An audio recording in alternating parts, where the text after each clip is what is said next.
poema Sostre, que porta una cita de la poeta Imma López Pavía, que diu: que no se m'obliden les portes obertes per on vorejaven les randes de les cortines al vell mig de la casa.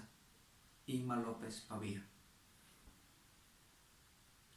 Imaginem les nostres mans dins de l'existència i un cavall fosc galopant el braç fins la memòria del vers i les lletres movent-se damunt d'un soroll de portes imposades.